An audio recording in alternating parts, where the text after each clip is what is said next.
सबसे पहले आप सबों को शुभ प्रभात, गुड मॉर्निंग। हम लोग पूर्व निर्धारित कार्यक्रम के अनुसार करेंट और मिसलेनियस की कक्षा में हैं। अप्रैल और मई 2024 को हम लोग देख रहे हैं। पिछले दिन हमने राष्ट्रीय परिदृश्य को एक भाग में देखा था। आज हम उससे आगे अंतर्राष्ट्रीय परिदृश्य को देखने का, अप्रैल और मई का देखने का प्रयास करेंगे। जैसा कि हेलो, प्रणाम प्रणाम, कह देंगे ना, तुमको कहे ना कि फोन मत किया करो, हम कह देंगे।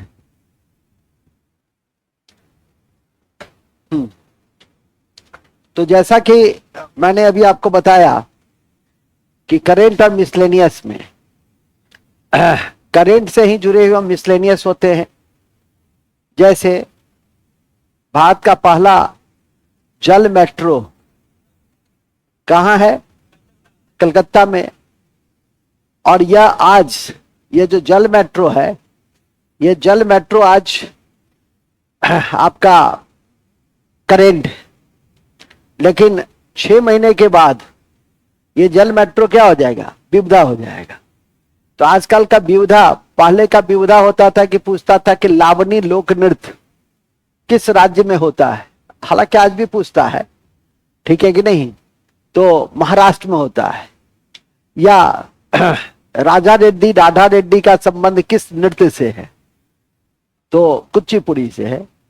तो इस तरह का क्वेश्चंस पहले के विविधा में पूछे जाते थे, जो चर्चित रहा कल्चर के क्षेत्र में, तो वो पूछे जाते थे। अब यदि कोई स्थान यदि चर्चा में है किसी कारण से, चाहे वो जल संकट के कारण चर्चा में आ जाए, गृह युद्ध के कारण चर्चा में आ जाए, अंतर्राष्ट्रीय स्मगलिंग के कारण चर्चा में आ जाए, किसी कारण से यदि चर्चा में आ जाए तो उस शहर पे भी नजर रखना होता है। या किसी हमले के कारण चर्चा में आ जाए तो उस शहर पे भी उस एंगल से नजर पे रखना होता है, ठीक है कि नहीं? तो आज का विविधा थोड़ा सा चेंज हो गया है। पहले के विविधा थोड़ा ट्रेडिशनल हुआ करते थे, आज का विविधा करेंट से ही जुड़ा हुआ होता है। तो इस बात को ध्यान में रखने की जरूरत है। हमने पिछले दिन अप्रैल माह का राष्ट्रीय परिदृश्य पढ़ाया था। हालांकि आपके बगल से रोज करेंट गुजरता है। जैसे कल भी मैं परसों यूट्यूब लाइव पर लोकसभा के अध्यक्ष के विषय में बता रहा था और संसद सदस्य की सदस्यता और उसकी महत्ता पर प्रकाश डाल रहा था। तो बता रहा था कि संसद सदस्य को सदस्यता कौन, शपथ कौन दिलवाता है? तो प्रोटेम स्पीकर दिलवाता है। कहाँ दिलवाता है? तो राष्ट्रपति भवन में दिलवाता है। कितने वर्षों के लिए? तो सामान्यतः 5 वर्षों के लिए, जब तक कि सरकार का बहुमत रहता है। सरकार के पास बहुमत रहती है तब तक वो है और सरकार और लोकसभा भंग नहीं होती है तब तक वो रहता है सामान्यतः 5 वर्षों के लिए। एक दिन बताए भी थे कि बाई इलेक्शन क्या होता है, मिड टर्म क्या होता है और जनरल इलेक्शन क्या होता है। अभी जो 18वीं लोकसभा का चुनाव हुआ वो क्या था? वो जनरल इलेक्शन था। जब 5 साल पूरी करने के बाद चुनाव होते हैं तो जनरल इलेक्शन होता है। और जब बीच में कुछ पदों के लिए, जैसे बैनार्ड से राहुल जी ने छोड़ दिया और कुछ सदस्यों की मृत्यु हो जाए, ठीक है कि नहीं, तो 2 जगह से कोई चुनाव लड़ते हैं तो इस तरह का एक जगह छोड़ना पड़ता है, तो उपचुनाव होता है वहां। एक होता है मिड टर्म पोल। मिड टर्म पोल में है कि टीडीपी और जनता दल यूनाइटेड यदि समर्थन वापस ले ले और कोई भी सरकार बनाने की स्थिति में नहीं रहे तो इसको कहते हैं मध्यावधि चुनाव। इस देश में पहले मध्यावधि चुनाव भी हो चुके हैं और उसी के बाद गठबंधन की राजनीति की शुरुआत हुई। आज कम से कम इतना तो है कि गठबंधन की राजनीति में एक गठबंधन नहीं तो दूसरा गठबंधन सरकार को चला लेगा और संविधान की रक्षा कर लेगा, क्योंकि आजकल शपथ का स्वरूप बदल गया है। आज हम 5:45 प्रयोग किए हैं, तुम लोग तो 5 ही बजे कह रहा था तैयार है सर, ठीक है कि नहीं? तो जैसा हमसे पढ़ना हो तो 5:45 का मतलब 5:45, हम समझ रहे, थोड़ा सा बारिश वारिश हो गई, ठीक है। हाँ, तो मैं बता रहा था कि इस तरह के क्वेश्चंस भी आपकी परीक्षा में पूछे जाते हैं। आजकल शपथ के स्वरूप भी चेंज हो गए हैं। लोग जय हिंद जय भारत की जगह जय हिंद जय मिथिला जय सीमांचल जय फिलिस्तीन, मतलब इस तरह के जो शब्द हैं, हालांकि उसको हटा दिया जाता है प्रोसीडिंग से, लेकिन ये शुभ संकेत नहीं है। आप सांसद सदस्य हैं और सांसद सदस्य भारत की एकता अखंडता, ठीक है, ईश्वर का जो शपथ लेता है वो उस रूप में लेता है। और इस तरह के संकीर्ण दृष्टिकोण यदि हो तो यह हम कहेंगे कि हमने सही जनप्रतिनिधि का चुनाव नहीं किया है, ठीक है कि नहीं। मूल बिंदु पे आ जाइए। हम ऐसा नहीं कहते हैं कि क्षेत्र के प्रति निष्ठा नहीं हो, जय दरभंगा भी हो, लेकिन जय भारत, ठीक है कि नहीं। जय भारत की प्राथमिकता, भारत रहेगा तभी ये दरभंगा रहेगा। भारत ही नहीं रहेगा या इंडिया नहीं रहेगा तो ये दरभंगा रह ही नहीं सकता। इस बात को समझने की जरूरत है। खैर चलिए हम लोग अपने मूल में आ जाए। तो रोज आपके बगल से अभी प्रोटेम स्पीकर का काम खत्म हो गया। प्रोटेम स्पीकर साहब भर्तृहरि साहब, जिनकी नियुक्ति राष्ट्रपति ने किया और राष्ट्रपति ने ही उनको शपथ दिलाया, तो उनका काम दो ही था। एक तो नए सदस्यों को शपथ दिलाने का और दूसरा लोकसभा के अध्यक्ष का चुनाव कराने का। तो इतिहास में ऐसी घटनाएं कम मिलती हैं कि दूसरी बार लोकसभा के अध्यक्ष चुने गए हो विधिवत, ठीक है कि नहीं।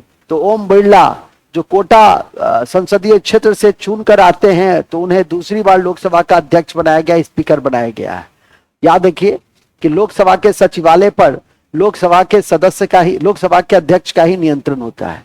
याद रखिए कि धन विधेयक और वित्त विधेयक के संबंध में अंतिम फैसला करता लोकसभा का अध्यक्ष ही है।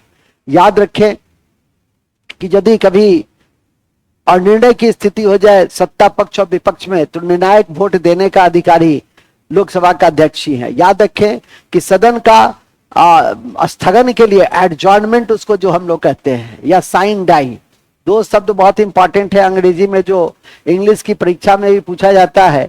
वह है आपका एडजॉर्न और दूसरा है साइन डाई। ये सारा गतिविधि के केंद्र बिंदु में कौन होते हैं? ये सारी गतिविधि के केंद्र में स्पीकर ही होते हैं। राष्ट्रपति जहां सत्र का अवसान करते हैं, संसद के नए सत्र का अवसान करते हैं, शुरुआत करते हैं, आहूत करते हैं और अवसान करते हैं, वहीं लोकसभा के अध्यक्ष सदन की कार्यवाही का बेहतर तरीके से संचालन करते हैं और समय समय पर या तो स्थगन करते हैं यदि कोई सदस्य बहुत हल्ला करने लगता है। अभी आपने कल देखा कि 25 जून 1975 को इमरजेंसी लागू हुई थी और इमरजेंसी आंतरिक अशांति के नाम पे लागू हुई थी, और आंतरिक अशांति के नाम पे लागू हुई थी तो बाद में उस शब्द को हटा दिया गया। अब आंतरिक अशांति की जगह सशस्त्र विद्रोह शब्द कर दिए गए हैं कि युद्ध, बाहरी आक्रमण और सशस्त्र विद्रोह की स्थिति में ही राष्ट्रपति भारत के संपूर्ण क्षेत्र या किसी क्षेत्र में वह 352 की घोषणा कैबिनेट के लिखित प्रस्ताव के बाद कर सकता है। और कैबिनेट शब्द का उल्लेख उसी एक अनुच्छेद 352 में किया गया है जिसकी संज्ञान आपको लगातार दी जाती रही है। इसी क्रम में जैसा कि मैंने अभी आपको बताया कि अब आंतरिक अशांति हट गया, अब क्या जुड़ गया? सशस्त्र विद्रोह। पूर्व में आंतरिक अशांति के नाम पर श्रीमती इंदिरा गांधी जी का जो एक विवादास्पद फैसला रहा, ठीक है, ये मैं नहीं कहता हूं कि गलत फैसला था, लेकिन लोकतंत्र में आपातकाल अंतिम विकल्प उस स्थिति में है जब युद्ध और बाहरी आक्रमण हो। आंतरिक अशांति के नाम पर इसका उपयोग नहीं करना चाहिए था। अब प्रधानमंत्री थी, उन्हें ऐसा लगा कि नहीं ऐसा करना उचित है, तो इस पे मैं बहुत ज्यादा मैं राजनीतिक दल का व्यक्ति नहीं हूं कि टीका टिप्पणी करूंगा। कभी कभी कठोर कदम उठाना भी आवश्यक हो जाता है और उसी कड़ी में कठोर कदम उठाए गए। मूल बिंदु पे आ जाए, लेकिन लोकतंत्र में लोकतांत्रिक मूल्यों की रक्षा होनी चाहिए और आपातकाल के माध्यम से हम लोकतांत्रिक मूल्य की रक्षा नहीं कर पाते हैं। नागरिक अधिकार क्या होता है? सीज हो जाता है, निलंबित हो जाते हैं। और आप पढ़े भी हैं कि सभी अधिकार 352 के घोषणा होने के साथ ही निलंबित, सिर्फ 20 और 21 किसी भी स्थिति में निलंबित नहीं किए जा सकते। और सभी आर्टिकल्स, आर्टिकल 19 जो है जिसमें 6 स्वतंत्रता का अधिकार है, वो तो स्वतः निलंबित हो जाता है, उसमें तो कुछ करने की जरूरत भी नहीं है। लेकिन जो हमारे जीवन जीने का अधिकार है, ठीक है, उसमें किसी प्रकार का निलंबन संभव नहीं है। इस आर्टिकल्स को भी ध्यान में रखेंगे। खैर अभी हम लोग हैं अंतर्राष्ट्रीय परिदृश्य अप्रैल 2024, तो स्टार्ट करेंगे, लिखेंगे।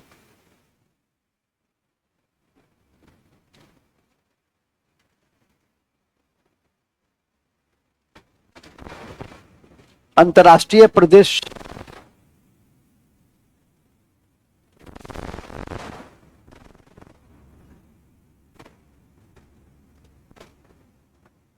दो हजार 24 जीएस के 9 खंड में,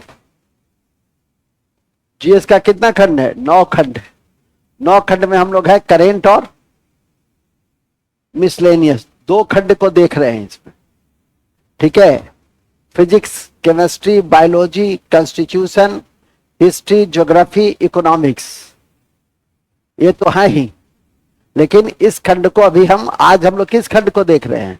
इस खंड को देख रहे हैं जिसको ध्यान में रखने की जरूरत है। फिजिक्स आपके चल ही रहे हैं, इकोनॉमिक्स कंबाइंड चल ही रहा है, और सब जिसका जो बैच है उसमें आगे बढ़ चुका है, खत्म हो चुका है, ठीक है कि नहीं, प्रोसेसिंग में है। मूल बिंदु पे आ जाइए। मूल बिंदु यह है कि हम आज अंतर्राष्ट्रीय प्रदेश को सबसे पहले देखेंगे। तो लिखेंगे अंतर्राष्ट्रीय प्रदेश 2024, अंतर्राष्ट्रीय प्रदेश 2024। सबसे पहला और सबसे महत्वपूर्ण, आप लोगों ने क्रिस्टलिना जॉर्जीवा का नाम सुना होगा, और क्रिस्टलिना जॉर्जीवा अंतर्राष्ट्रीय मुद्रा कोष में पुनर्निर्वाचित हुई हैं। 3 वित्तीय संगठन बहुत चर्चित रहा है, एक विश्व बैंक जिसको हम IBRD कहते हैं, दूसरा अंतर्राष्ट्रीय मुद्रा कोष जो सदस्य देशों को भुगतान संतुलन की समस्या के निराकरण में मदद करता है। भारत ने भी अंतर्राष्ट्रीय मुद्रा कोष से लोन लिया था 1990-91 में, जब हमने लोन लिया था, और उसी के बाद नई आर्थिक नीति शुरू करने के लिए हमें विवश होना पड़ा था, क्योंकि अंतर्राष्ट्रीय मुद्रा कोष जब लोन देती है तो संबंधित देश को कहती है कि आप अपने अर्थव्यवस्था में स्ट्रक्चरल और प्रोसीजरल चेंज लाइए, क्योंकि आपके अर्थव्यवस्था में ऐसा ड्रॉबैक्स है, इसलिए आपको मेरे पास आना पड़ा। हाल ही में पाकिस्तान को भी अंतर्राष्ट्रीय मुद्रा कोष से लोन दिए गए, इसलिए जब ऐसे क्वेश्चंस पूछे जाए कि अंतर्राष्ट्रीय मुद्रा कोष से हाल ही में किस देश को लोन दिया गया, ये भी करेंट हो जाता है, ठीक है कि नहीं। पेपर और न्यूज ये दोनों के जब भी पहला सेक्शन जो करंट मिसलेनियस सबसे आसान है और सबसे कठिन है, क्योंकि इसमें फैक्ट गैदर करने होते हैं, रेलिवेंट फैक्ट। एक मैगजीन है ई दृष्टि, 500 पन्ने की मैगजीन होती है, जितना अनाप शनाप है सारा उसमें रहेगा, ठीक है कि नहीं। तो वो बेकार का करंट है, ठीक है। और एक मैगजीन आती है दर्पण, यदि वो 20 पन्ना लिखता है करंट में तो वही अपने आप में काफी प्रासंगिक होते हैं, ठीक है कि नहीं। और उन सब का जिस्ट है आपको 1.5-2 घंटे की क्लास, कि आप उस सिर्फ क्लास को सुन लेते हैं और नियमित रूप से यदि नजर रखे रहते हैं, सिर्फ इस पर नजर नहीं रखना है कि अफगानिस्तान ने ऑस्ट्रेलिया को हरा दिया, अब भारत ने ऑस्ट्रेलिया को हराया तो अफगानिस्तान सेमीफाइनल में पहुंच गया, वहां तो जश्न ऐसे हो रहा है जैसे वर्ल्ड कप जीत गया है, ठीक है कि नहीं। यही हालात, जो हालात आज अफगानिस्तान का है, वही हालात 1983 के प्रूडेंशियल कप में भारत का था, कि जब एक एक मैच हार हार कर जीत रहा था, तो उस समय किसी ने कल्पना नहीं की थी कि भारत 1983 में विश्व कप जीत जाएगा, ठीक है कि नहीं। लेकिन यदि इच्छा शक्ति मजबूत होती है तो फिर आप बहुत तेजी से आगे बढ़ सकते हैं। और अफगानिस्तान के साथ ये तो बात है कि जिस देश के पास सही ढंग से वो अभी तक देश नहीं बना है, सही ढंग से उसके पास अपना क्रिकेट का मैदान नहीं है कि जहां पर उसके अंतर्राष्ट्रीय क्रिकेटर प्रैक्टिस कर सके, और उस स्थिति में यहां तक पहुंचना 5 करोड़ 4 करोड़ का देश, ये निश्चित रूप से उस देश के लिए बहुत गर्व की बात है। और इस महाद्वीप के लिए भी, जब हम इंडियन सब कंटिनेंट की बात करते हैं, भारतीय उपमहाद्वीप की बात करते हैं, तो उसमें अफगानिस्तान भी आता है। अफगानिस्तान हमारा हिस्सा रहा है, अफगानिस्तान के साथ हमारे ऐतिहासिक और सांस्कृतिक संबंध रहे हैं, और उसके बीच में एक समय हमने डुरंड लाइन भी खींचा था, भारत और अफगानिस्तान के बीच डुरंड रेखा भी थी, जो बाद में पाकिस्तान और अफगानिस्तान के बीच की रेखा बन गई, जिसकी जानकारी ज्योग्राफी के पृष्ठों में दी जाती है, यहाँ करंट में नहीं दी जाती है। यहाँ हम देंगे क्रिस्टिना जॉर्जीवा अंतर्राष्ट्रीय मुद्रा कोष की नए नहीं पूर्व के ही हैं, और उन्हें जो डीजी चुना गया या पुनर्निर्वाचित किया गया। तो यहीं से हम स्टार्ट करेंगे, लिखेंगे पहली फैक्ट। बुल्गारिया की क्रिस्टलीना जॉर्जीवा, क्रिस्टलीना लिख दे क्या? क्रिस्टलीना, क्रिस्टलीना जॉर्जीवा, ये कहां की है? ये बुल्गारिया की है। क्या चुनी गई? DG, director general. कितने वर्षों के लिए चुनी गई? 5 वर्षों के लिए। यही तो ध्यान रखना है, पूरा लैंग्वेज देना भी नहीं। डीजी या एमडी लिख दीजिए वहां, मैनेजिंग डायरेक्टर, प्रबंध निदेशक। नोटिफिकेशन इनका प्रबंध निदेशक के रूप में ही होता है। पद का जो नोटिफिकेशन है वो एमडी, मैनेजिंग डायरेक्टर, प्रबंध निदेशक, प्रबंध निदेशक। नोट में लिख दीजिए, अंतर्राष्ट्रीय मुद्रा कोष के पहले एमडी, अंतर्राष्ट्रीय मुद्रा कोष के पहले एमडी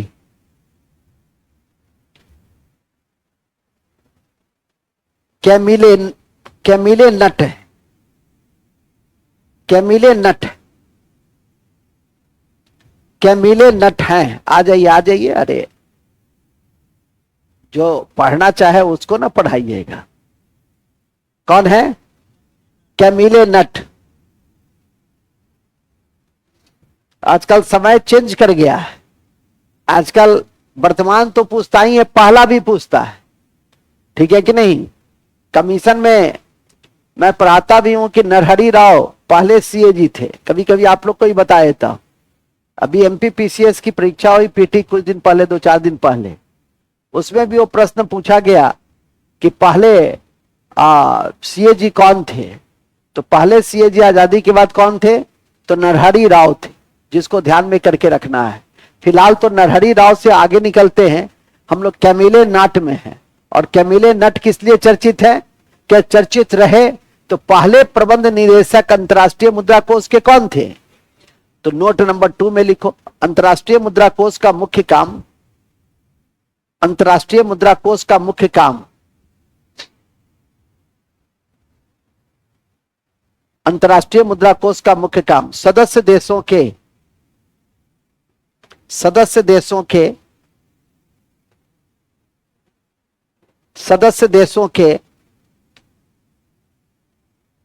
भुगतान संतुलन की समस्या को, भुगतान संतुलन की समस्या को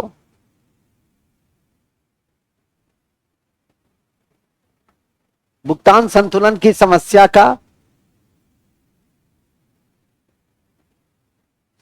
का निराकरण करना है, निराकरण करना है, निराकरण, ठीक है? विश्व बैंक का काम है किसी देश का पुनर्निर्माण करना, लेकिन अंतर्राष्ट्रीय मुद्रा कोष का टिपिकल काम क्या है? बैलेंस ऑफ पेमेंट का संतुलन के लिए लोन देता है। किसको देगा? तो सदस्य देशों को देगा। किसको देगा? तो सदस्य देशों को देगा। ये आपको ध्यान में करके रखना है, ठीक है कि नहीं? चूंकि इकोनॉमिक्स चल ही रहा है तो डिटेल से अंतर्राष्ट्रीय मुद्रा कोष के विषय में बताएंगे ही, इतना भी पचा के रख लीजिए तो बहुत है। लेकिन भरवली में बता दूं कि ब्रेटन वुड्स सम्मेलन हुआ था द्वितीय विश्व युद्ध के पृष्ठभूमि में, और 3 अंतर्राष्ट्रीय वित्तीय संस्था पे बल दिया गया कि भविष्य में कभी विश्व युद्ध न हो। तो विश्व युद्ध न हो तो कारणों की तलाश, उसमें यह माना गया कि आर्थिक तौर पर असमानता है विश्व में, और इसीलिए कला है। तो सभी देश यदि समान रूप से विकसित हो जाएगा तो कला की संभावना कम हो जाएगी। और इसी कड़ी में जैसा कि मैंने अभी आपको बताया कि ध्यान में रखने की बात है कि ब्रेटन वुड्स में अंततः 2 संगठन का जन्म हुआ, एक विश्व बैंक जिसको आईबीआरडी कहे, और दूसरा अंतर्राष्ट्रीय मुद्रा कोष, ठीक है? दोनों 1945 में एस्टेब्लिश्ड हुए और पहले इसके प्रबंध निदेशक बनाए गए। इसलिए इन चीजों को थोड़ा सा ध्यान में करके रखने का प्रयास करें। आगे लिखिए, आगे हम लोग का है वो भी थोड़ा सा इंपॉर्टेंट है, और वह है, लाइए पहले थोड़ा सा चाय वाय पी ले।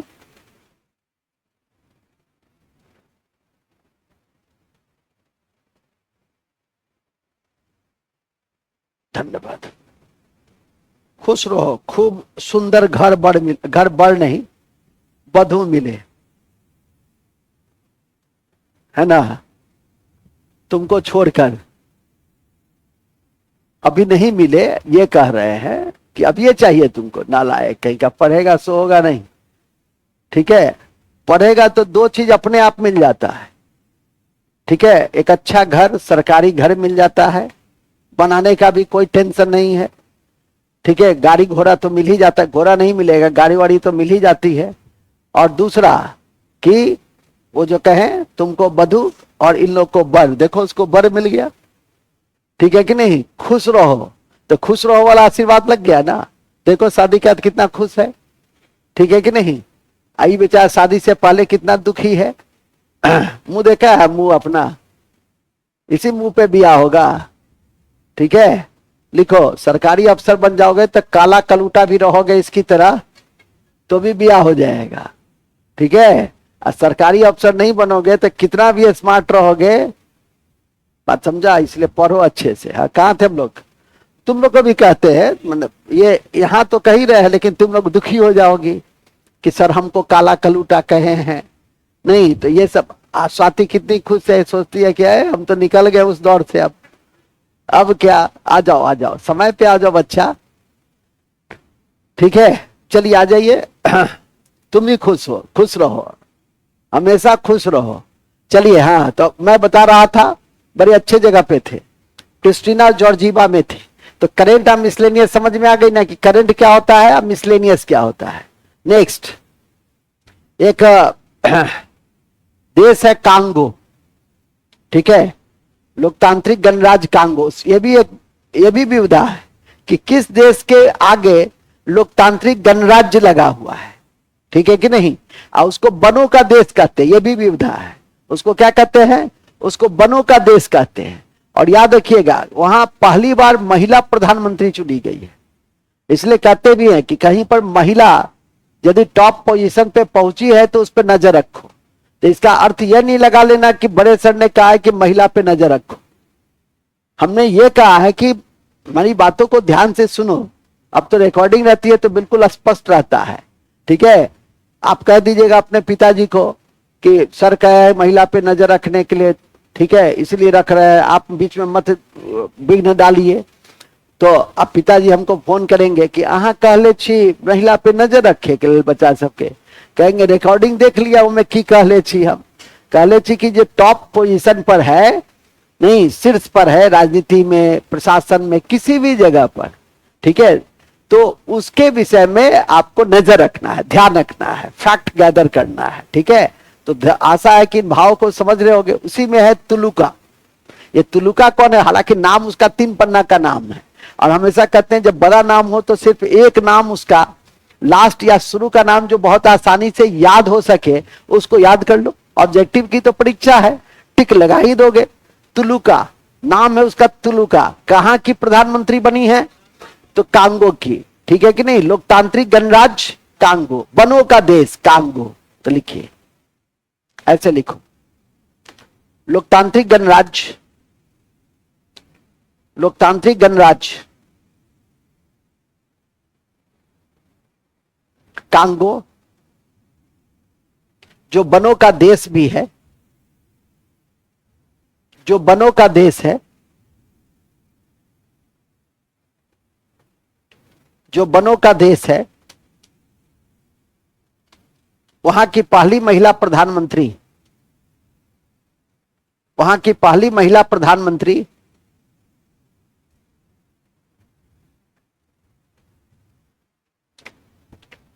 तुलुका, तुलुका,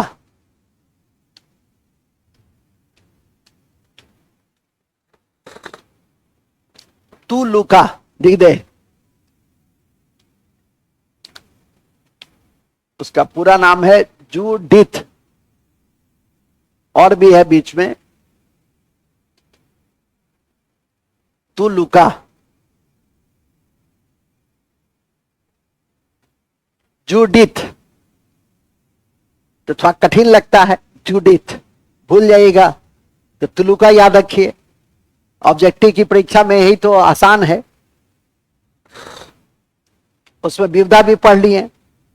आपके स्तर की परीक्षा में पूछा भी जाता है वनों का देश निम्नलिखित में से कौन है, ठीक है, और किस महाद्वीप का देश है ये। जो ज्योग्राफी पढ़ते हैं तो अफ्रीका महाद्वीप पढ़ते हैं, और अफ्रीका महाद्वीप में 50 से अधिक देश हैं, तो उसका एक देश कौन सा है, कांगो भी है। अब तो अफ्रीकी महादेश हमारा G20 का 21 सदस्य भी है। अब G20 नहीं रहा, इस बार उसकी बैठक ब्राजील में हो रही है। G20 की बैठक कहाँ हो रही है, ब्राजील में हो रही है, और ब्राजील में जो होगी तो अब G21 हो गई, और ये G21 दिल्ली के G20 में ही सम्मिलित कर लिया गया।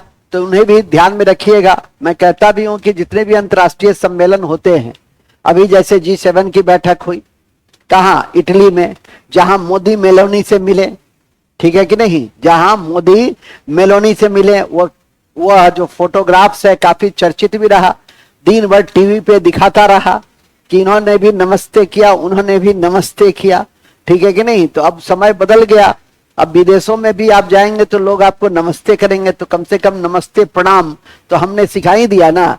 मैं उधर से आता हूं तो एक लड़की मोनाली है, बड़े सम्मान के साथ प्रणाम करती है, प्रणाम सर। ऐसा एक तो पीछे विद्यार्थी प्रणाम सर, तो देखो ये डर गई। तो ऐसे करता है, जैसे बिहार सरकार में जब मैं शुरुआती दौर में था तो दूर से करता था सब प्रणाम सर, हमको खराब लगता था, हम कहीं इधर से, हम विद्यार्थी जीवन से पदाधिकारी अफसरी में गए तो बोला इधर प्रणाम करना जरूरी है क्या, ठीक है, ये जो दूर से करते हो हम भी डर जाते हैं, ठीक है। मैंने वहां तो चलता है लठांग वाला प्रणाम प्रणाम सर, ठीक है, तो डर लगता। अब तो आदत पड़ गई, आप सोचते हैं कि ये सब गोवा ठोकवा सब है, ये सब सुधर नहीं सकता है, ठीक है कि नहीं।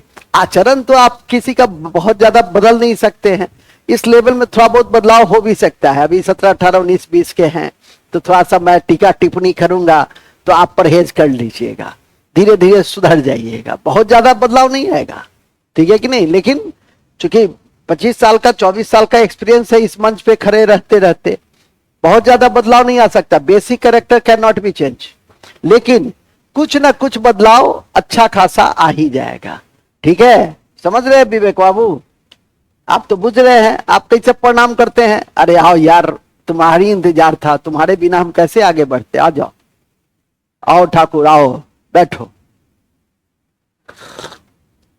आ गई, ये कम बड़ी बात है, बहुत बड़ी बात है, ठीक है कि नहीं। लोग कहते हैं कि हमारे एक शंभू प्रसाद जी मित्र हैं, प्रिंसिपल हैं MLSM कॉलेज के, बढ़िया मित्र हैं तो वो कहते थे, जब मैं सोचा कि मैं कहा कि मैं बच्चों को पढ़ाऊंगा, तो उन्होंने कहा कि पूर्णेंदु जी यहाँ कोई पढ़ने वाला नहीं है दरभंगा में। हम कहे पढ़ने वाला नहीं है, देखते हैं कि सुबह से लेकर रात तक कॉपी किताब लेकर लड़का घूमता है, पढ़ने वाला का कौन कमी है, ठीक है कि नहीं। और देखो पढ़ने वाला कितना है कि सुबह सुबह भी 5 बजे बुलाएंगे तो सब नहीं आ पाएगा, लेकिन 50% तो आ ही जाएगा। पढ़ने वाला है कि नहीं, तुम लोग पढ़ने वाले हो ना जी, नहीं हो सर, वो तो मॉर्निंग वॉक करते हैं ना सर, इसीलिए आ जाते हैं, हम लोग पढ़ने वाले थोड़े हैं, ऐसा नहीं सोचना। आगे लिखो, आगे तुम सोया हुआ की जगह है जी, कोई एक्सप्रेशन नहीं देता है, ऐसे ऐसे नहीं सीधे ऐसे करके करने लगता है, तो हम डर जाते हैं कि सोया है कि जगह है। चलिए नेक्स्ट लिख दिए, तुलुका का नाम लिख दिए ना, फिर लिखिए भूलेंगे नहीं। तीसरा, भूलेंगे नहीं कि अप्रैल 2024 में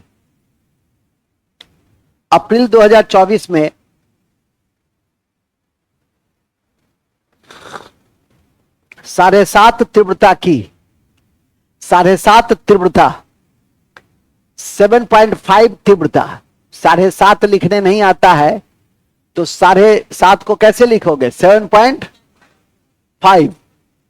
अब डर से तो पूछ नहीं रहे हो कि व्हाट 7.5, तो व्हाट 7.5 मतलब 7.5।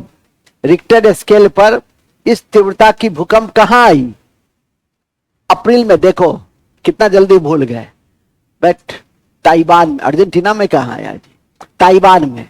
तो यदि किसी वर्ष किसी महीना लंबा, मतलब ऐसा नहीं कि 5 वाला, 7 से ऊपर वाला, और यदि हजारों लोग काल गलबित हो जाते हैं तो 6 महीना के बाद बहुत इंपॉर्टेंट हो जाता है। तत्काल तो तुम अप्रैल मई के महीने में तो देखो तुम्हारे बगल से निकल गया और समाचार पत्र का न्यूज था, भुला गए। अभी जस्ट 1 महीना 2 महीना हुआ, भुला गए। अब परीक्षा भवन में क्या हाल होगा समझ जाओ, कि याद ही नहीं आएगा कहां था। उसको तो याद आ जाएगा अर्जेंटीना, ठीक है, अर्जेंटीना की राजधानी याद रखना कहां है, ब्यूनस आयर्स। कहां है ब्यूनस आयर्स। और ताइवान की राजधानी कहां है, भारमूसा, ठीक है। कौन, भारमूसा। मौसा याद रखो, भार याद रखो, भार मौसा भी याद रखोगे, काम चल जाएगा। आगे लिखो। फिलहाल 7.5 तीव्रता का भूकंप ताइवान में आया, जिसकी राजधानी भारमूसा है, जिसकी राजधानी भारमूसा है।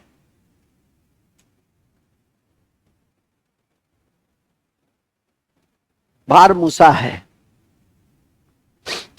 ठीक है। एक ज्वालामुखी काफी चर्चित रहा अप्रैल के महीने में, नाम है उसका एटना। और एटना जहां है वह है देश है इटली, और इटली जहां है वह है मेडिटेरियन सी में, भूमध्य सागरीय क्षेत्र में है। मैं कहता भी हूं कि जब भी कोई चर्चित देश हो तो यह जरूर देखिए किस सागर से घिरा है, किस पहाड़ी से घिरा है। ये 2-3 एंगल जो उसका ज्योग्राफिकल एंगल होता है उसको जरूर देखने का प्रयास कीजिए, ठीक है कि नहीं। और कन्फ्लिक्टेड एरिया तो जरूर देखिए, या किसी कारण से यदि चर्चा में आ जाए तो उसको भी देखिए। तो यहां पे ये लिखाएंगे कि भूमध्य सागरीय क्षेत्र में इटली का सिसिली द्वीप है एक, और सिसिली द्वीप में एटना ज्वालामुखी चर्चा में रहा। तो चर्चा में क्यों रहा, तो विस्फोट हुआ। चर्चा में रहने का कारण क्या होता है, ज्वालामुखी चर्चा में क्यों रहेगा, तो विस्फोट, ठीक है कि नहीं। तो इस कारण से तो लिखो, अति महत्वपूर्ण है कि भूमध्य सागर के क्षेत्र में, भूमध्य सागर के क्षेत्र में, अभी सब नहीं पूछना कि सर सागर बड़ा है कि महासागर बड़ा है, सब ज्योग्राफी में पढ़ाते हैं, ठीक है। हसुआ के विवाह में खुरपी का गीत नहीं गाना है, हसुआ के विवाह में हसुआ का गीत। अभी जितना आओ ठाकुर आओ, क्या खबर लाए हो, अरे आओ नहीं यार, सुधरोगे इतना जल्दी थोड़े ही।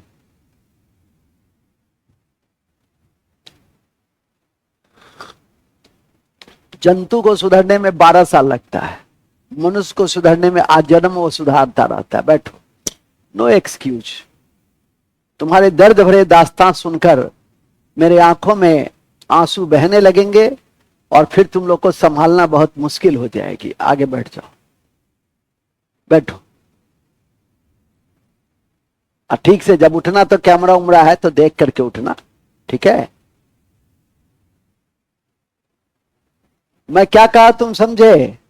बाबू क्या नाम है तुम्हारा, सचिन, इतना प्यारा नाम है। देखो, एक सचिन तेंदुलकर सबसे कम उम्र में भारत रत्न ले लिया, फर्स्ट क्लास है। तब तो बर्बाद हो गए, तब अब तुमको समझ ही में नहीं आएगा कि क्या हो रहा है। आ जाओ जल्दी आओ। हम लोग करंट और विविधा की कक्षा में है, जीएस में विशेष बगल वाला तुमको समझा देगा। ऐसे यहाँ का सबसे बड़ा ये 2 तथाकथित विद्वान है, ये भी तुमको बता देगा, ठीक है। अब छूट गया तो छूट गया, अब क्या करोगे। आगे लिखो। अति महत्वपूर्ण है कि भूमध्य, अभी रुक जाओ, इसके बाद लिखना। भूमध्य सागर के क्षेत्र में सिसिली द्वीप, इटली के सिसिली द्वीप में, इटली के सिसिली द्वीप में, इटली के सिसिली द्वीप में, सिसिली द्वीप में एटना ज्वालामुखी, एटना ज्वालामुखी, एटना ज्वालामुखी चर्चा में रहा,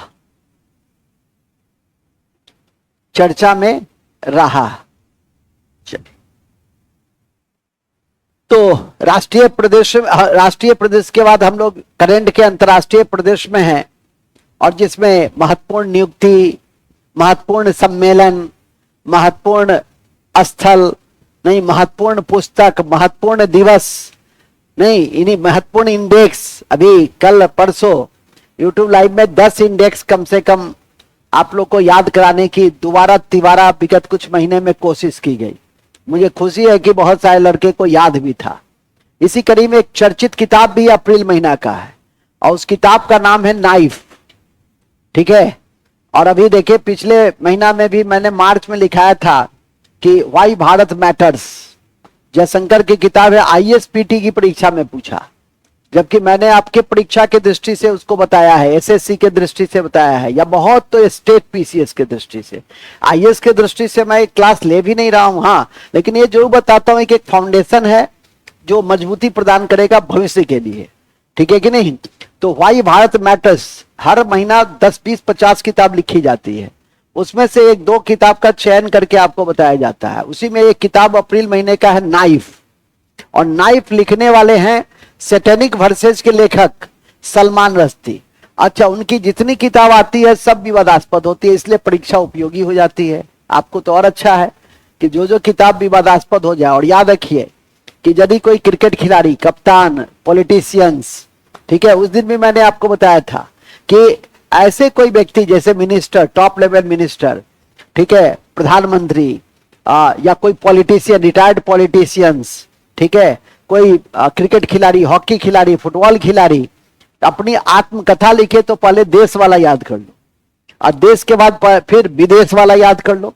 ठीक है कि नहीं? बिल क्लिंटन लिखे, जो बिडेन लिखे, कमला हैरिस लिखे, तो ये सब जो किताब लिखे तो जरूर उस पर नजर रखो। आशा है कि यदि तुम साल भर में इस तरह से 10 से 15 किताब याद कर लोगे तो एक आध दो किताब आ ही जाते हैं। और यही चर्चा, एक तो ट्रेडिशनल किताबें आती हैं जो इतिहास में पढ़ते हो, और दूसरा नॉन ट्रेडिशनल किताब आती है जो करंट से जुड़ी होती है, तो वो एक आध साल वाली किताब होती है, तो वो मैं बता ही रहा हूं। अभी कहीं भी परीक्षा देने जाओगे तो वाई भारत मैटर्स और नाइफ, सलमान रश्दी की विवादास्पद किताबें पूछने की संभावना है, तो लिखिए। अति महत्वपूर्ण है कि हम लोग करंट में है सचिन जी, अब तुम्हारे लिए तो हम शुरू नहीं कर सकते हैं, ठीक है कि नहीं? 5:45 का समय था तो आ जाते ना, ठीक है। अब पानी आनी तो बरसता रहता है, लोग पहले नदी पार करके जाते थे, सुनो ना, पहले लोग नदी पार करके जाते थे पढ़ने के लिए स्कूल, ठीक है। अब तो ये छोटा छोटा बूंदा बूंदी पानी होता है, ये सब इतना विद्यार्थी, तो लड़की सब आई है, देख रहे हो, अब बहुत दूर से आती है, वो बलभद्रपुर से आती है, ये अनहरिया बाग से आती है, आप बताओ ना जी, तुम लोग कहाँ कहाँ से आती हो? डिफरेंट पंचोब से आती है ये, ठीक है, बहुत बहुत दूर से आती है, ठीक है। ये अपने मैके से आती है, बहुत दूर से, सब अपने अपने जगह से आता है, दूर दूर से आता है। लिखो आगे, तुम लोग का बता दे कहाँ कहाँ से आते हो? हद, कभी हमको बताए हो कि हम कहाँ रहते हैं? आगे लिखो।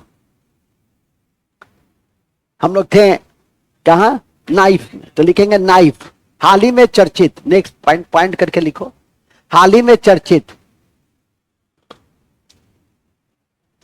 हाल ही में चर्चित पुस्तक नाइफ, हाल ही में चर्चित पुस्तक नाइफ के लेखक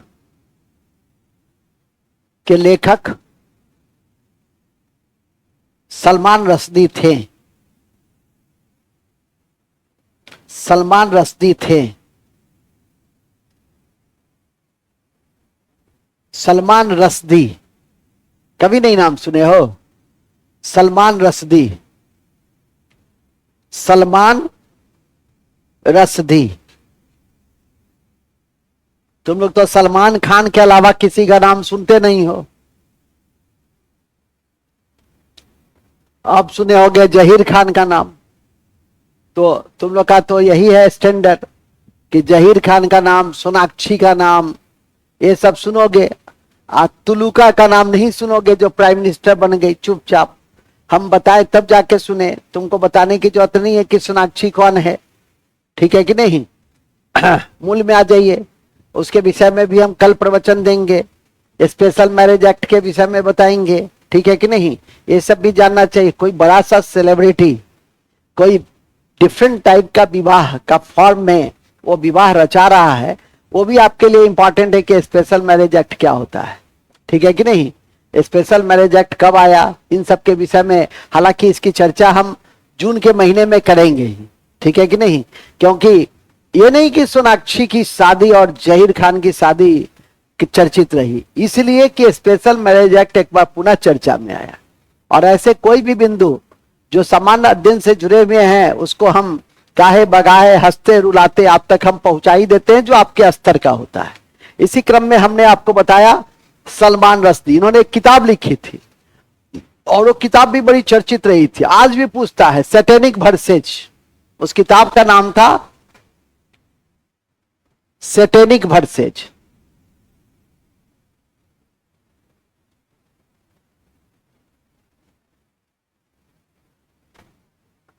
उस किताब का क्या नाम है? Satanic versus.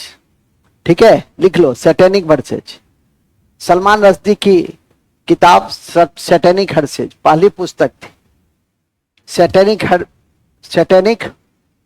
Versus, Salman Rushdie की लिखित पुस्तक।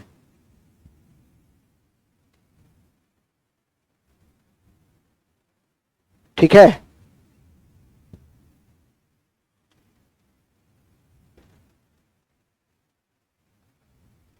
नेक्स्ट, इसी तरह की एक लेखिका है बांग्लादेश की, लिखाएंगे नहीं, चर्चा कर देते हैं। उसका नाम है तस्मीला नसरीन, और तस्मीला नसरीन भी इसी टाइप की किताब लिखती है। और उनकी एक किताब बहुत चर्चित किताब थी जिसका नाम था लज्जा। तस्मीला नसरीन, हर चीजें लिखो मत, कुछ दिमाग में भी रखो, नसरीन, और उनकी पुस्तक थी लज्जा। अच्छा, बुकर पुरस्कार वगैरह जो मिले उस किताब को भी रख लेना है। साथ ही नोबल लिटरेचर का पुरस्कार मिले उस किताब को भी साल भर याद करके रखना है। यहां तक कि यदि उसमें भारतीय कोई लेखिका गई है जो अंतिम रूप से नहीं चुनी गई, लेकिन टॉप 5 टॉप 10 बुक होता है ना, तो टॉप 10 या टॉप 5 बुक में वो आ गई है उस लिस्टिंग में, तो उस किताब को भी याद करके रख लेना चाहिए। सरस्वती सम्मान, ज्ञानपीठ, ये सब तो याद रखना ही है आपको साल भर के लिए, लेकिन मतलब करंट में उस किताब पर भी नजर रखना है जो अंतर्राष्ट्रीय स्तर पर दिए जाते हैं। सिर्फ भारतीय लेखकों के विषय में ही नहीं याद रखिए, बल्कि विदेशी लेखक भी, जो बुकर पुरस्कार, अंतर्राष्ट्रीय बुकर पुरस्कार साहित्य का सबसे बड़ा सम्मान में से एक है, बड़ा प्रतिष्ठित सम्मान है, और इसी क्रम में नोबेल साहित्य पुरस्कार, इस दोनों किताबों पर विशेष नजर रखने की जरूरत है। समय समय पर मैं लिखाता रहता हूं। फिलहाल तो अप्रैल माह के अंतर्राष्ट्रीय परिदृश्य में, और अप्रैल माह के अंतर्राष्ट्रीय परिदृश्य में हम सलमान रश्दी की इस किताब की चर्चा कर रहे हैं। इसी तरह से जब भी कोई सम्मेलन होता है बड़ा सा, अभी तो पिछले महीना, इसी महीना ये G7 की बैठक हुई इटली में, और याद रखिए कि उसके पहले विदेश मंत्री की बैठक होती है, और जब विदेश मंत्री के बैठक में आपसी सहमति बन जाती है बहुत सारे बिंदु पे, तब उस सहमति के बिंदु पे राष्ट्राध्यक्ष बात करते हैं। कई प्रोसेसिंग के बाद, कई स्टेज के बाद राष्ट्राध्यक्ष मिलते हैं। ऐसा नहीं कि राष्ट्राध्यक्ष अचानक से मिल जाए या तू मैं हो जाए, नहीं, पहले कोई भी बोर्ड ऑफ कंटेंशन रहता है, झगड़े की जड़ या विवाद की जड़ कहीं पर होती है। यदि 7 देश है और किसी बिंदु पे अपनी बात करनी है तो डिफरेंट स्टेज पर पहले बैठक होती है। उसमें एक बैठक है विदेश मंत्री की बैठक, G7 के विदेश मंत्री की बैठक भी इटली में ही हुई। अच्छा, यह भी ध्यान रखिएगा कि वो बैठक उसी देश में होती है जहां सम्मेलन होना होता है। ठीक है, ऐसा नहीं कि G7 की बैठक आपको कहीं और हो जाएगी। कल आप न्यूज देख रहे होंगे, एक बहुत इंपॉर्टेंट न्यूज था कि इंडियन स्पेस कांग्रेस की बैठक अभी नई दिल्ली में शुरू हुई है। आइए कि इंडियन ओवरसीज कांग्रेस के अध्यक्ष सैम पित्रोदा बने हैं, कल रात का न्यूज था। आप लोग भविष्य के दृष्टि से इसको याद रखिएगा, ठीक है कि नहीं? और भविष्य के दृष्टि से फिर जून का महीना होगा तो मैं तो लिखाऊंगा ही, लेकिन अभी भी तो चर्चा में कर ही दिए ना। अभी जैसे मैं बता रहा था लोकसभा के अध्यक्ष के विषय में, अभी मैं बता रहा था भर्तृहरि के विषय, प्रोटेम स्पीकर के विषय में, उनको भी शपथ दिलाई जाती है। और शपथ कौन दिलाते हैं? तो राष्ट्रपति दिलाते हैं। इस तरह का प्रश्न सत्य पर विचार करें। प्रोटेम स्पीकर का निर्वाचन होता है, 2 प्रोटेम स्पीकर को शपथ राष्ट्रपति दिलाते हैं, ए एक सही है, बी दो सही है, सी एक और दो दोनों सही है, डी न एक सही है न दो सही है। तो सिर्फ दो सही है। प्रोटेम स्पीकर को शपथ राष्ट्रपति दिलाते हैं, निर्वाचन नहीं होता, उनकी नियुक्ति होती है। प्रधानमंत्री की नियुक्ति होती है, प्रधानमंत्री का निर्वाचन नहीं होता है। तो ये इन सब चीजों को वही ऑब्जेक्टिव में इस तरह से दे दिया तो टफ हो गया। तो इसलिए हर कंसेप्ट को, हर लाइन को याद रखने का प्रयास करो, उन शब्दों को समझने का प्रयास करो। और अभी तो तुम लोग विधायिका कार्यपालिका तो देखते देखते समझ में आ जाएगा, क्योंकि विगत 1-2 महीने से चुनाव की प्रक्रिया चल रही है। चुनाव के बाद नए लोकसभा का गठन हुआ, कैसे प्रधानमंत्री का चुनाव होता है, कैसे राष्ट्रपति के पास जाते हैं, ये सारी प्रक्रिया नित्य दिन, अब आज से मतलब कल तक की सारी प्रक्रिया पूरी हो गई कि लोकसभा का अध्यक्ष चुना गया, उसके बाद प्रक्रिया अब खत्म हो गई। अब प्रक्रिया होगी वही विवाद बहस। तो सबसे पहले क्या होता है, प्रश्नकाल होते हैं। सबसे पहले जब शुरू होता है तो प्रश्नकाल शुरू होता है 10 से 11 बजे का, या 11 से 12 बजे का जो समय होता है वो प्रश्नकाल का होता है, क्योंकि 11 बजे के आसपास ही कार्यवाही शुरू होती है। और उसके बाद शून्यकाल होता है।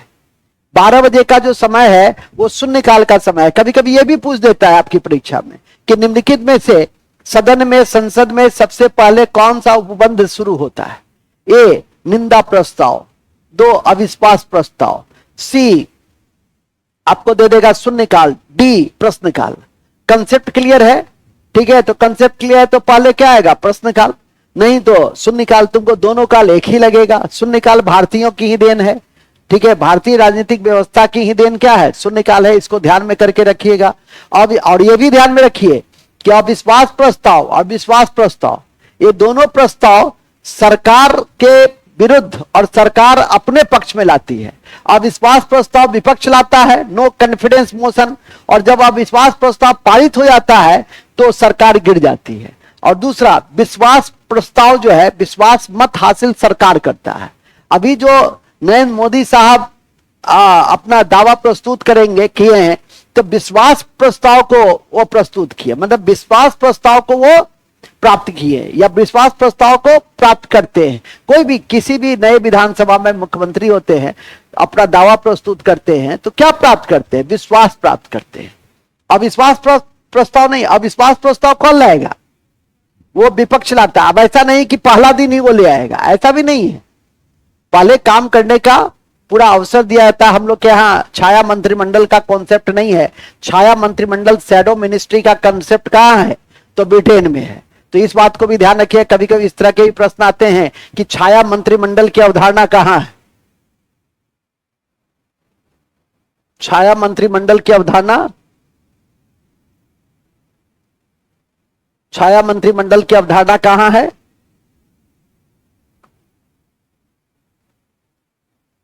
ब्रिटेन में। और हमने सारी व्यवस्था वहीं से ली भी है।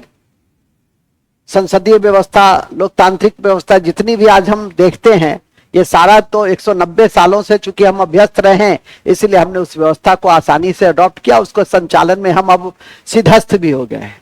ठीक है, कितना भी वाद विवाद होता है लोकतांत्रिक चुनाव प्रणाली के बीच, लेकिन कल देखे कि लोकसभा का अध्यक्ष जब चुने गए तो राहुल जी भी कुर्ता पैजामा पहनकर लंबे काल के बाद, चूंकि अब वो विपक्ष के नेता भी हो गए हैं।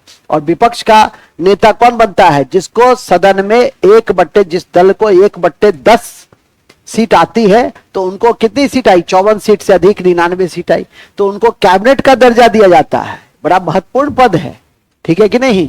तो इसको भी ध्यान में करके रखिएगा कि इस बार विपक्ष, पहले विगत 2 लोकसभा से विपक्ष के नेता नहीं होते थे, और इस बार विपक्ष का नेता का दर्जा दिया गया है, कैबिनेट मंत्री। हाँ, आते ही 5 मिनट, जाओ जाओ जाओ, सुबह का समय है, डिस्टर्ब नहीं करेंगे हम तुमको, ठीक है कि नहीं। जल्दी जाओ, जल्दी। और घड़ी उड़ी खोल लो, मोबाइल वाइल भी रख दो। नहीं, मोबाइल ले के जाएगा, मोबाइल लेके कभी बाथरूम में नहीं जाना चाहिए, ठीक है, इस बात को ध्यान रखो। पैरालाइसिस अटैक कर देता है, रेडिएशन है ना जी, ये सब चीज को ध्यान रखिए। यहां जल्दी ज्यादा नहीं रखो, समझे सर। ये तो मोबाइल हमारा हृदय की तरह है, रखो, क्या दिक्कत है। आगे लिखो, कहां थे हम लोग, सलमान खान में थे। अच्छा, सलमान रश्दी में थे। नहीं कि बहुत जगह चले जाते हैं ना, लेकिन फिर आते तो अपने मूल जगह पे है। आगे लिखो, भूलेंगे नहीं। हाल ही में G7 के विदेश मंत्री की बैठक, हाल ही में विदेश मंत्री के G7 के विदेश मंत्री की बैठक, G7 के विदेश मंत्री की बैठक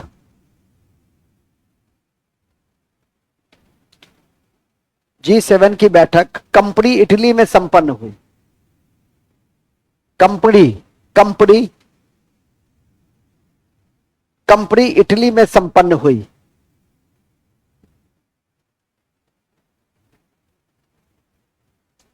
कंपनी इटली में संपन्न हुई। इसी जगह पर G7 की भी बैठक हुई। इसी जगह पर जून 2024 में, इसी जगह पर जून 2024 में G7 की 50वीं शिखर सम्मेलन, G7 की 50वीं शिखर सम्मेलन इटली के फसानो शहर में,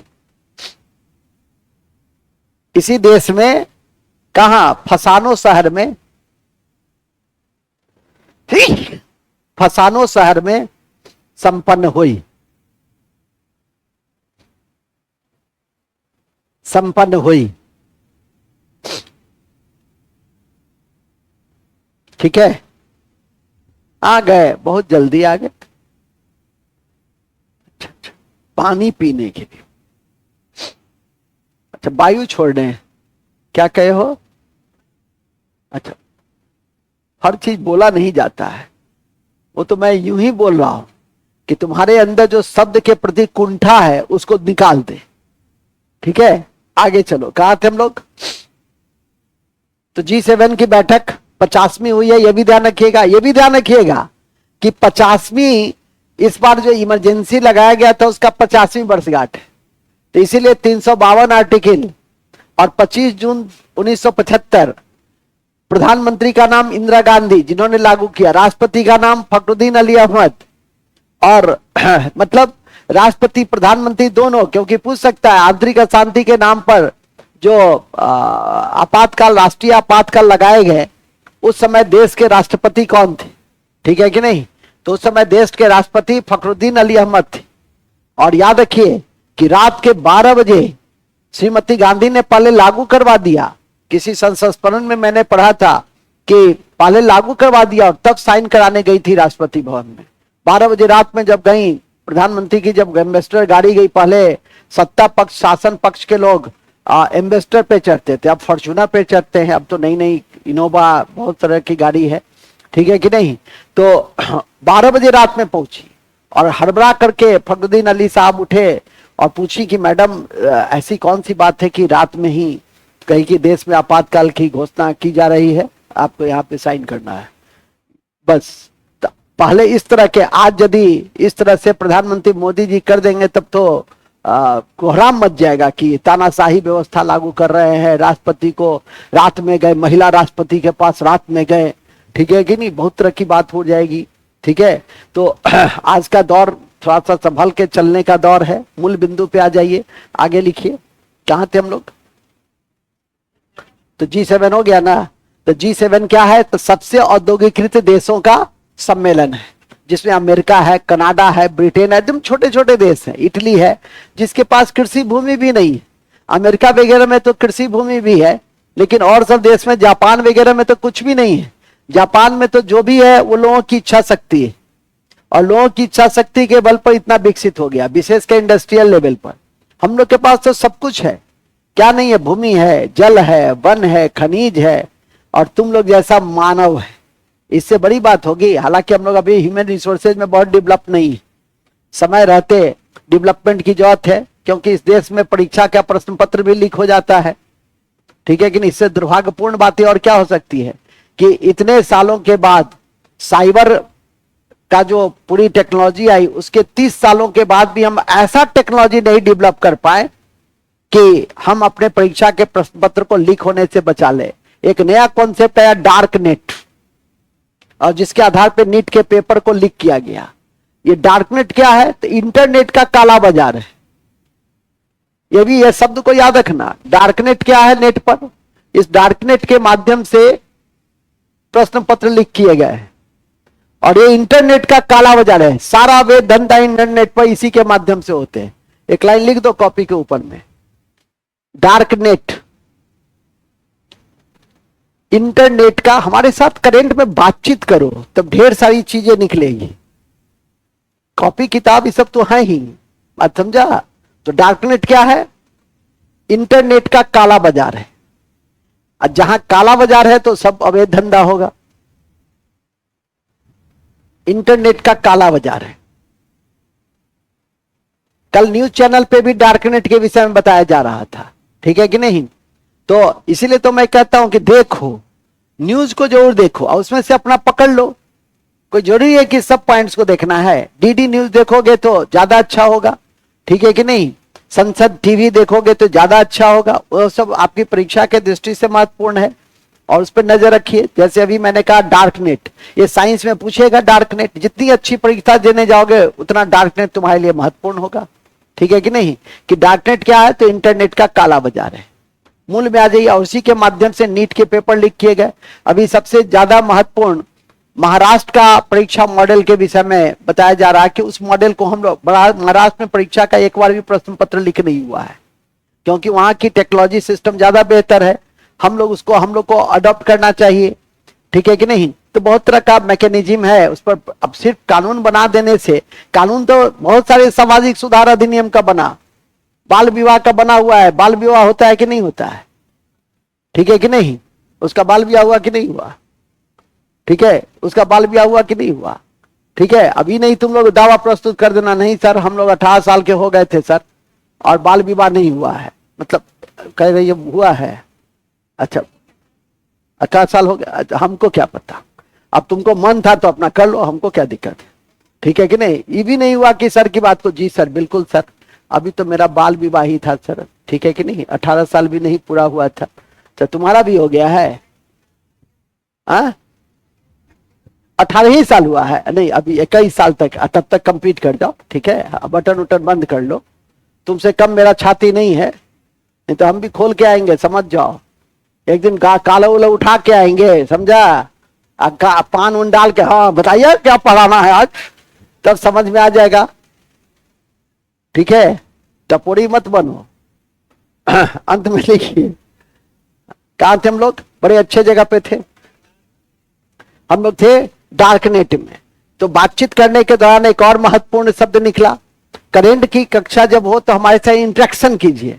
आप नहीं भी याद रखे, जी सर मैंने देखा है सर, क्या देखा है सर? पता नहीं, ज्यादा से ज्यादा ही ना होगा, लेकिन सर मैंने देखा है सर। डार्कनेट क्या है? सो मैंने देखा है, मेरे बगल से गुजरा है। डार्कनेट क्या है? नीट के पेपर में इसकी बड़ी चर्चा है, इस टेक्नोलॉजी की। तो यही क्या है? एक लाइन में इंटरनेट का काला बाजार है। छोड़ दो सब बातें, क्योंकि ऑब्जेक्टिव की परीक्षा में आपको एक लाइन भी याद रह जाता है तो वो भी अपने आप में बहुत हो जाता है। ब्लैक मार्केट किसका? इंटरनेट का। चलो नेक्स्ट। श्रीमान इधर आइए, आप चरण छूने योग्य हैं। अरे जब ही इलीगल सब कुछ होता है तो लीगल कैसे होगा? जब ही सब कुछ होता है, जब ही लिखा गया काला बाजार। अब तुम पूछोगे सर काला बाजार जो होता है वो लीगल है कि इलीगल है? अरे यार काला बाजार का मतलब ही इलीगल है। हाँ, तो बैन तो ऑलरेडी सब है ही, वो तो सरकार के स्तर पे चलता ही रहता है। लेकिन लोग काला बाजारी करते हैं कि नहीं करते हैं? 10 रुपया का सामान सप्लाई कम होती है तो 100 रुपया में बिकता है कि नहीं बिकता है? सरकार तो बैन की रहती है। हाँ, फिर धरपकड़ होता है, वो सब तो अलग चीजें हैं। मूल बिंदु पे आ जाइए, ठीक है कि नहीं? तो याद रखिए, ब्लैक मार्केटिंग से ब्लैक इकोनॉमी का जन्म होता है। हमेशा इस बात को ध्यान रखेंगे। अभी कुछ वर्ष पहले 2017 में समझता, छठ के कल होके मोदी साहब पहले भाइयों एवं बहनों बहुत करते थे, और जब भी टीवी पे 8 बजे रात में आते थे भाइयों एवं बहनों, तो घबराहट हो जाती थी। हमारे एक मित्र ने कहा, बड़ा अच्छा, बड़े मित्र थे बेचारे, रिटायर करने वाले थे, तो उन्होंने कहा कि झा जी कोनो दिन जे छे इसे मोदी साहब ये आके कहती हैं कि भाइयों एवं बहनों आज रात 2000 के पहले जितना भी विवाह हुआ है सभी इलीगल घोषित किया जाता है। तो बड़ा नीक रहती है। हम कहे कि बूढ़ भ गेल और रिटायर कर गेल, इच्छा नहीं गेल, आगू लिखू खत्म भ गेल, एकेटा रील के रहे।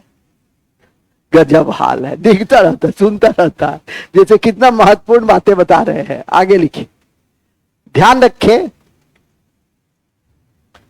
एक फिल्म बड़ी चर्चित रही है, all we imagine as light. कौन सी फिल्म फेस्टिवल में यह फिल्म गई है और किसकी यह फिल्म है? यह फिल्म है पायल कपाड़िया की। तो लिखेंगे ऐसे, पायल कपाड़िया की, पायल कपाड़िया, पायल पायल कपाड़िया की all we imagine, all we imagine as light, all we imagine as light, as light film को, फिल्म को,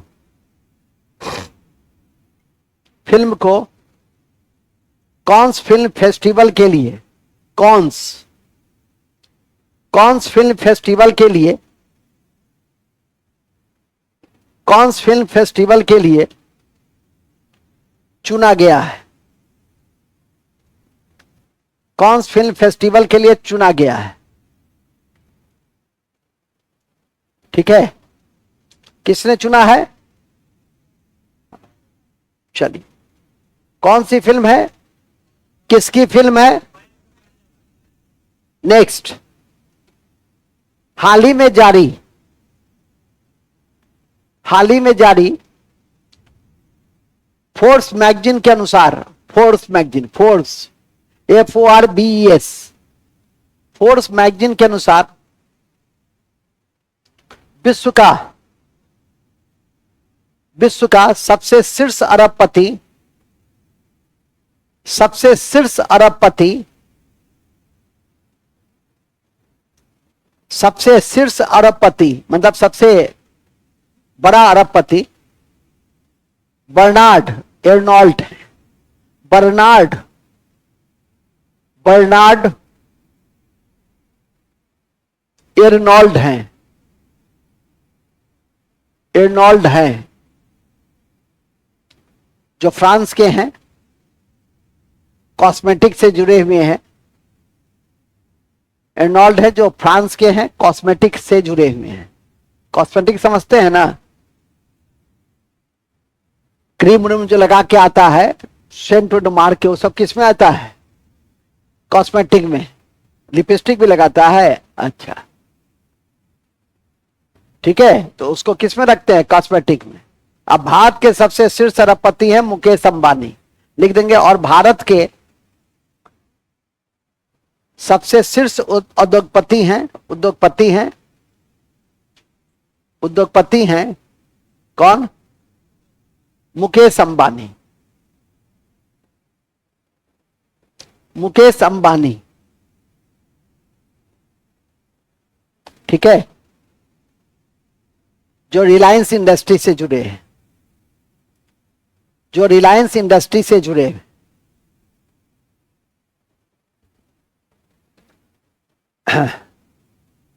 इसी क्रम में लास्ट में हम लोग चल रहे हैं ट्रेड एंड, ये कौन बताएगा? Trade and development report, development report कौन जारी करता है? पहले ये बताइए, ये कौन सा एक संगठन है जो ट्रेड एंड डेवलपमेंट रिपोर्ट जारी करता है? उसका नाम है अंकटाड। क्या नाम है? UNCTAD.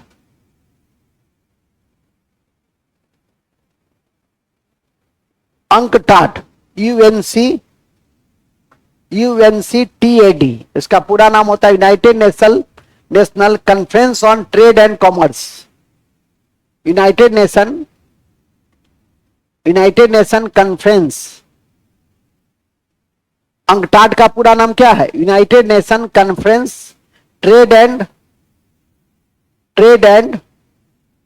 Development, trade and development, United nation conference on trade and development, TAD, trade and development, माने व्यापार के विकास से संबंधित। ठीक है, तो ये एक इंपॉर्टेंट है कि ये जो रिपोर्ट है कौन जारी करता है, ये। ठीक है, और दूसरा है कि इसके अनुसार क्या, इसके अनुसार भारत का विकास दर, मैं बताया भी हूं कि विश्व बैंक जब जारी करे, अंतर्राष्ट्रीय मुद्रा कोष जब जारी करे, ठीक है, विभिन्न इंटरनेशनल जो फाइनेंशियल इंस्टीट्यूशन जैसे आपका मूडीज वगैरह सब जब जारी करे, तो जब जब जारी करे तो उसको ध्यान में रखिएगा। कम से कम कभी कभी होता है, पूछता है कि अंतर्राष्ट्रीय मुद्रा कोष के अनुसार भारत का विकास दर कितना है, या अंकटाड ने हाल ही में अपनी रिपोर्ट, एक तो ये रिपोर्ट आपके परीक्षा के लिए इंपॉर्टेंट है कि ट्रेड एंड डेवलपमेंट रिपोर्ट जो है, ट्रेड एंड डेवलपमेंट रिपोर्ट कौन जारी करेगा, तो जो इससे संबंधित यूनाइटेड नेशन की ऑर्गेनाइजेशन इंटरनेशनल होगी वही ना जारी करेगी। और उसके अनुसार भारत का विकास दर कितना है, तो 6.5 है। तो लिख देंगे इसके अनुसार भारत का विकास दर, इसके अनुसार मतलब इस संगठन के अनुसार भारत का विकास दर 2024-25 में 2024-25 में 2024-25 में 2024-25 में 2024-25 में 6.5%, 6.5% रही, 6.5% रही। ठीक है, किसकी रही, फिर लिखिए, भूलेंगे नहीं, अंतर्राष्ट्रीय मुद्रा कोष ने हाल ही में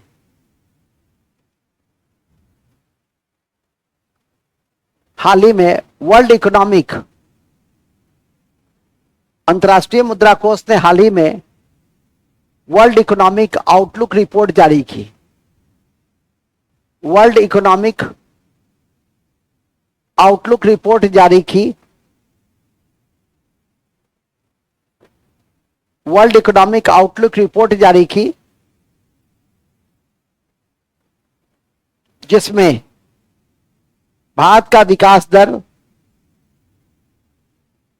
जिसमें भारत का विकास दर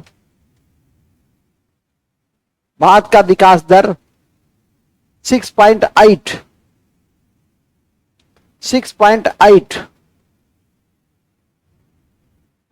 मेजरमेंट किया गया, मापन किया गया,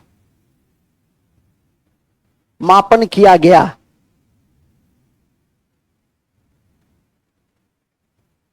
मापन किया गया, टिक लगा दीजिए। नेक्स्ट, अति महत्वपूर्ण है कि विश्व में अरबपतियों की संख्या सबसे अधिक, अरबपतियों की संख्या सबसे अधिक अमेरिका में, अमेरिका में अरबपतियों की संख्या सबसे अधिक अमेरिका में। विश्व में दो देशों में अरबपतियों की संख्या बढ़ रही है, अमेरिका और भारत में, और चीन में घट रही है। लेकिन बावजूद इसके कि अमेरिका में सबसे अधिक अरबपतियों की संख्या है, जो ध्यान रखिएगा।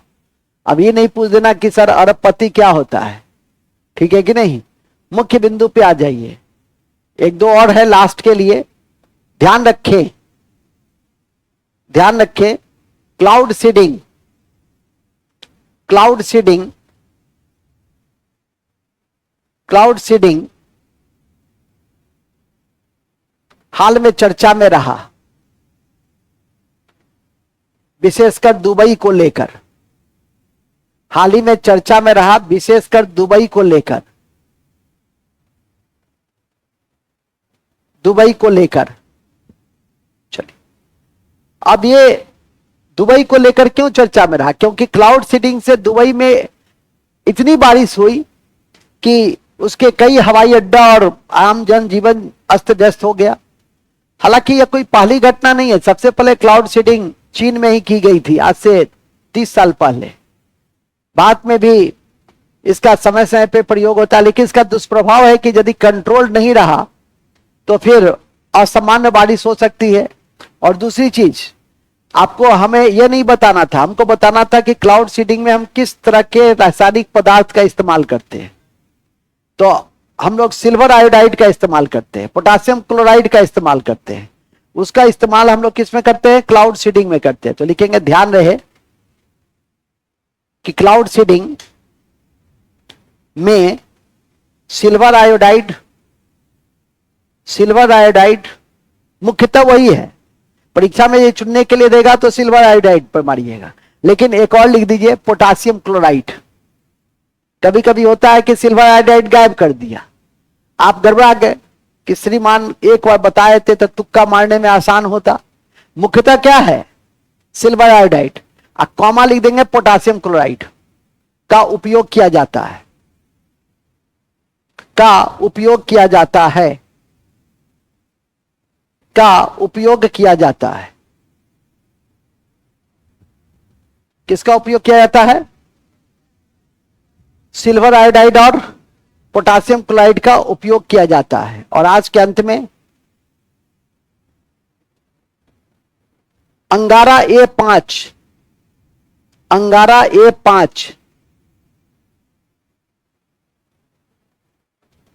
A5 रूस का हेवी लिफ्ट रॉकेट है। रूस का हेवी लिफ्ट रॉकेट है।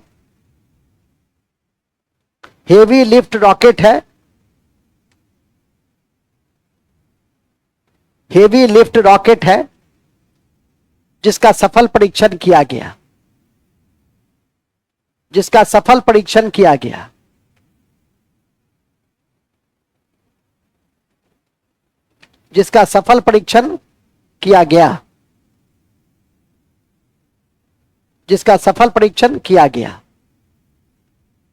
ठीक है, बस। तो यही आपकी मूलभूत कक्षा है। और आज हम लोग राष्ट्रीय और अंतर्राष्ट्रीय प्रदेश को भी देखे हैं। इसी कड़ी में जब भी कोई कक्षा समाप्त होती है तो लास्ट में अन्य बातें पढ़ते हैं। तो लिखेंगे अन्य बातें, या जिसको हम लोग बूस्टर डोज कहते हैं। फटाफट लिखिए, booster dose. Higgs boson particle का नाम सुना होगा, जिसको हम लोग गॉड पार्टिकल कहते हैं। और हिग्स बोसोन पार्टिकल के जनक पीटर हिग्स का मृत्यु हो गई। तो लिखेंगे गॉड पार्टिकल। पहला God particle, Higgs boson particle. Higgs HIGGS, Higgs boson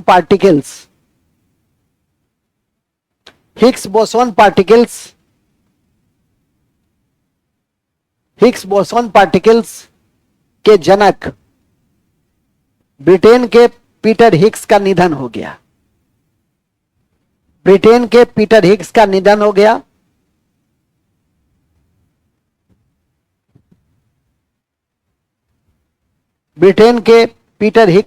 हो गया। यह कंप्लीट क्वेश्चन है कि गॉड पार्टिकल्स क्या है। तो God particles Higgs boson particle है। इसको परमाणु, इसको ईश्वर का कण कहा जाता है।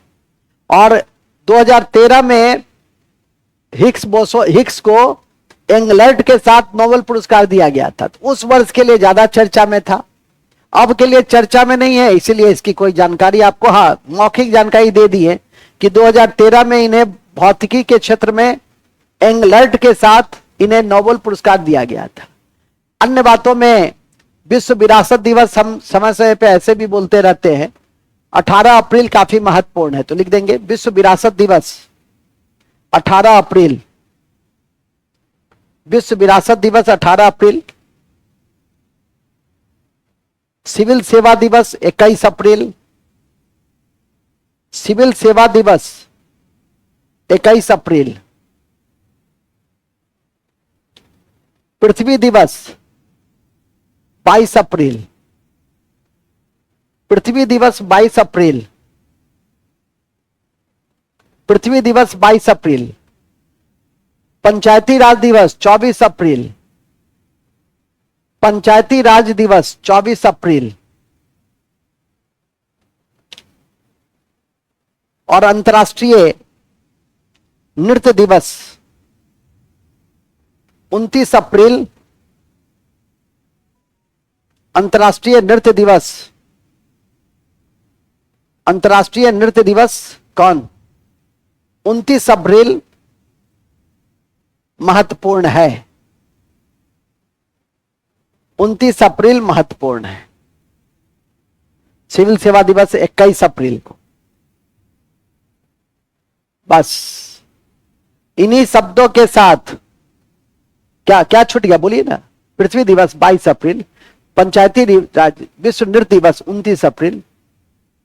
पंचायती राज याद रखिए, पृथ्वी दिवस जरूर याद रखिए, विरासत दिवस, ठीक है। और ऐसे भी याद करने का सबसे अच्छा तरीका है कि आपके बगल से गुजरता है और आपके बगल से गुजरता है उस 3 आप याद कर लीजिए। एक महीना में ठीक है, वो तो मेरी कक्षा है तो एक दिन में 5-6 जो महत्वपूर्ण हुआ लिखा देंगे, लेकिन वो याद नहीं रहेगा लंबे काल तक। याद रखने का सबसे अच्छा तरीका है कि बगल से जो गुजरे, जैसे 1 जुलाई गुजरेगा भी, 29 जून गुजरेगा भी, 29 जून को सांख्यिकी दिवस होगा, 1 जुलाई को चिकित्सक दिवस होगा, आपके 11 जुलाई को विश्व जनसंख्या दिवस होगा, ठीक है कि नहीं। तो इन सबको थोड़ा सा ध्यान करके रखिएगा तो आपके लिए बेहतर रहेंगे।